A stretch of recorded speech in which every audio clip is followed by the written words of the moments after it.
So ఒక surgery తర్వాత ఎటువంటి కేర్ తీసుకోవాలి. సో ఈవెన్ అన్ని పాయింట్స్ ఉంటాయి దీంట్లో. లైక్ మీరు ఏం తిండి తినాలి, మీరు ఎట్లా కూర్చోవాలి, ఏమేమి మూమెంట్స్ చేయాలి, ఏం చేయొద్దు, ఏం మెడిసిన్స్ తీసుకోవాలి, ఎన్ని డేస్ రెస్ట్ తీసుకోవాలి.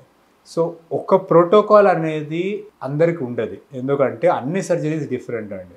సపోజ్ చర్మంకి దెబ్బ తాకి కుట్లు వేస్తే వేరేది, బోన్ ఇరిగితే బోన్లో రాడ్ వేస్తే వేరేది ఉంటుంది, ప్లేట్ వేస్తే వేరేది ఉంటుంది, చేతికైన బోన్కి వేరే ఉంటుంది, కాలుకైన బోన్కి వేరే ఉంటుంది. డైట్ అనేది కూడా మీ పరిస్థితి బట్టి వేరే ఉంటుంది. మీ డయాబెటిక్ అయితే డైట్ వేరే ఉంటుంది, మీకు చైల్డ్ అయితే డైట్ వేరే ఉంటుంది. సో ఇవన్నిటి గురించి ఏం ఫాలో కావాలి అంటే మీకు డాక్టర్ ప్రాపర్గా ఇన్స్ట్రక్షన్స్ ఇస్తారు అండ్ అవన్నీ రాసి కూడా ఇస్తారు మీకు డిశ్చార్జ్ సమ్మరీలో. So first thing medication.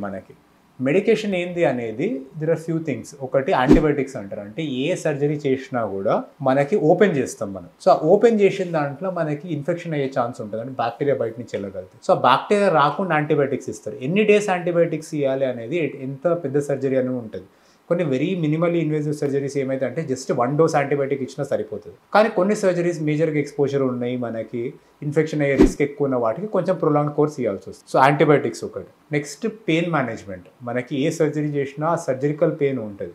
So ఆ సర్జికల్ పెయిన్కి పెయిన్ రిలీవింగ్ ట్రీట్మెంట్ ఏదైతే ఉంటుందో ఆ మెడికేషన్. కొన్ని అదర్ థింగ్స్ రాగలుగుతాయి, లైక్ మీకు అసిడిటీ ప్రాబ్లమ్ ఇవన్నీ రాగలుగుతాయి, దానికి మేనేజ్ చేయడానికి. పోస్ట్ ఆఫ్ స్వెల్లింగ్ మేనేజ్ చేయడానికి వాటికి ట్రీట్మెంట్ ఉంటుంది.